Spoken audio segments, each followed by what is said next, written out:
Well, I do want to introduce Amy Schwabelender, Executive Director at the Human Services Campus. We have Jackson Fonder, the CEO at UMOM, also from UMOM. Tish Brown-Gambino is with us, and so excited to have Mike Shore back from HomeAid. Mike, thanks for being with us. On this program, we talk so much about systems and solutions, but we got to talking about this question, and it's such a big one. And without it feeling so pie in the sky, Amy, we'll start with you. Is homelessness solvable? You drive down the street by the Human Services Campus, you see the tents, you see the numbers increasing. You pull up at stoplights and you see the signs, and it seems like the numbers are getting worse and worse. And again, without being that pie in the sky type of conversation, is homelessness solvable? Yes. Just like that. Would you like me to say more? I would love for you to expand. And pausing, not for dramatic effect, but for people to hear, the answer is yes. If we look at the systems that create conditions that people are then unhoused, and we have thousands of people every day, we have thousands of Kate, and also thank you for sharing. I know it's difficult to share your personal story, and as Debbie said earlier, it's the story sharing, that if we create a space for people to hear the realities of homelessness, and to then also listen to the solutions. We know the solutions, and when we look at the numbers, yes, 1,000 people looks intractable. And for those of us working at the HSC, we see the 1,000 people every day. We see another sheltered 900 people. We see what that looks like. It doesn't mean homelessness is an intractable problem that we cannot solve as a community. When we take the numbers at the grander scale and we think about over a year, less than 0.5% of all the people that live in Maricopa County will experience homelessness. That's a solvable problem. Our community, our business partners, people are solving bigger problems than that every single day. What number is that? How many people? The less than half of 1%. Yeah. How many people are we talking about? I think I used a number of like 14,000, okay, 14,000. Which is rounding up from some point in time numbers, still might be underestimated. We're not talking about 500,000 people though experiencing homelessness. We're not talking about 100,000 people. So we're talking about a number that is solvable, yet we've made homelessness manageable. When we talk about the bell curve, our society gets stuck in the middle of the bell curve, and we talk about homelessness and look at just the people who are unhoused and say, how do we solve this? But the things that typically happen center around managing homelessness and not talking about how do we prevent homelessness and keep more people housed in the first place, which is also doable, and how do we have enough housing and enough housing choices to be able to effectively move people into a home. So perfect segue into Mike now. Mike, your organization is all about permanent supportive housing. So what are the hurdles there? And again, back to Amy's question, the same thing is, can this be done? Yeah, I mean, unequivocally, yes. And I still believe, and I'm in about the mid part of my 27th year. So it's easy to get cynical and to start to question. But too many people like Kate are counting on us to believe, right? And not just believe, but dream about what's possible, what's next, what else can we do, how can we innovate? And so the moment I start to, hesitate on that answer, it's over, I'm out, right? I mean, we need to believe. So I do, and I think that, every day we're seeing some tremendous progress. I'm not so Pollyannish to not recognize the pretty major systemic and market-driven forces that are headwinds against us. We have the need for much more political and societal will to end this problem. We need more coordination at every level across multiple systems. We need more resources. It is a money issue at the end of the day, so that we can take these housing and support services that are grounded in evidence to scale. But that said, we can make a bigger dent than what we are in the current situation. Fly in the seat. Yeah. And we are. So just real quick as an example, in the past 12 months, since October 2021, the number of people that we are helping into housing with folks like UMOM and Community Bridges and A New Leaf and Save the Family and Arizona Behavioral Health Corporation, HomeAid contracts with those agencies to support individuals and families getting back into permanent housing in the community with permanent supportive housing, as you said, and rapid rehousing and other interventions. And we used to house about 70 people per month, newly admitted people into the program off the streets, out of shelters. We're at about 132 right now for the last 12 months. So we've nearly doubled the housing rate, and that's a huge deal. So, I mean, I think that there's still room to squeeze some more efficiency out of the system, but we need bigger solutions than just working harder and faster and stronger.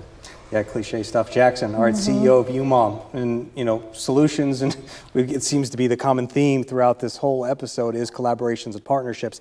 In this space, can there sometimes be, I know we have a lot of cooks in the kitchen, how can those cooks in the kitchen be working better, smarter together?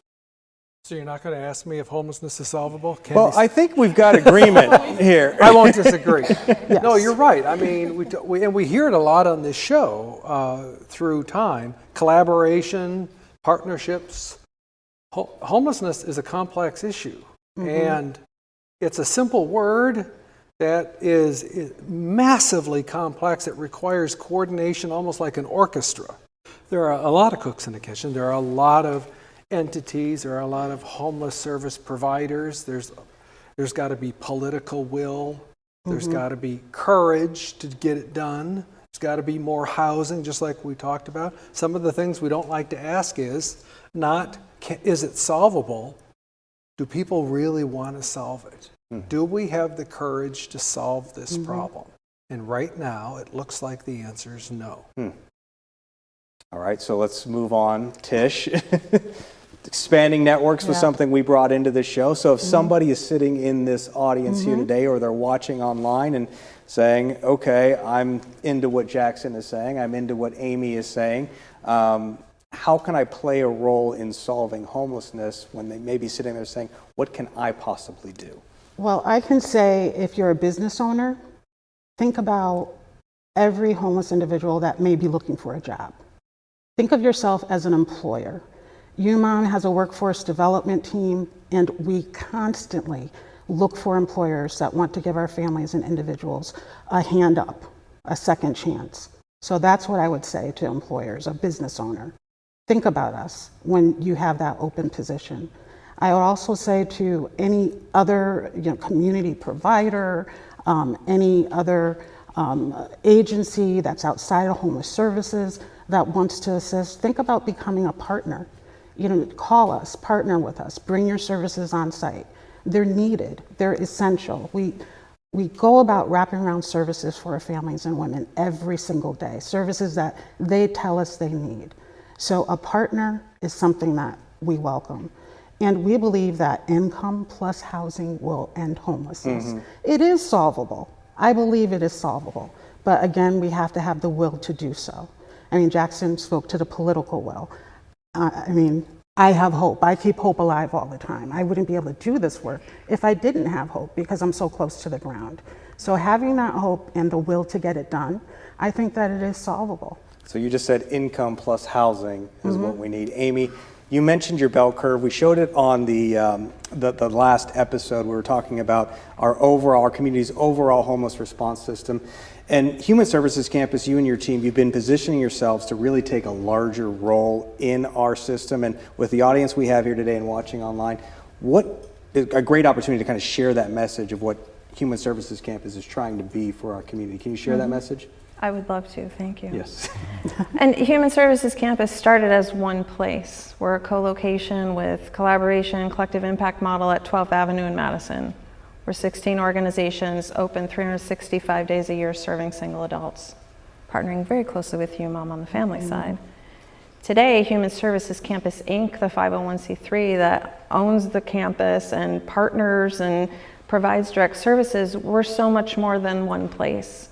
We do other things that are not located at 12th Avenue in Madison. We have the rotating Project Connect events, a street outreach team, a bridge housing program, and our board and staff have looked at what is our organization's role to scale those things that make sense and are working, and to do the advocacy and the further partnership. Our organization doesn't have to do it all. In fact, we can't. No one organization can actually, we can all say, yes, we believe homelessness is solvable. Each of our organizations independently can't just do it and get it done. HSC Inc. can be the convener. We can lead the collective impact model at a greater scale. We can do rent assistance and eviction prevention together. We can, I don't know that HSC Inc. is going to own and operate permanent supportive housing. We can work with the Home Incs and the ABCs, Arizona Behavioral Health Corporation, to figure out how to site those programs. How do we get creative at different types of shared housing and other initiatives so we can move more people into housing faster. We all have a voice to use, and our organization's mission is using the power of collaboration to end homelessness. Yep. It's not operate one campus that manages homelessness. And so really looking at ourselves and how we're making our strategic decisions. And this is a key point in time because of politics and lacking policies and systems changes that haven't been made and sustained. This is a critical moment for our community before we have such a high rate of inflow into homelessness that it feels impossible. So we did talk, obviously, at the very top of the show about the audience in the room and watching online, the ability to use the influence and the representation. One of the calls to action, right, would just be take a tour. Come take a tour of the Human Services Campus, Yes. right? Or come take a tour of UMOM. That is where a lot of these partnerships or collaborations start. Absolutely. We reinstated our monthly tours now that we're post-COVID-ish. And so the first Wednesday of every month at the HSC, we have a 10 a.m. tour at the place. And we have found that once people come and see, and they see the partnership in action, they can talk to clients if they'd like to. There's this light bulb goes off, and it makes it different because you've spent maybe an hour in the environment instead of driving by on Madison and going, oh my gosh, what's happening? We have too much homelessness. And that a lot of it is the human interaction. Yep. So if you're here in the audience after the show, talk to Amy, talk to Jackson, set up those tours.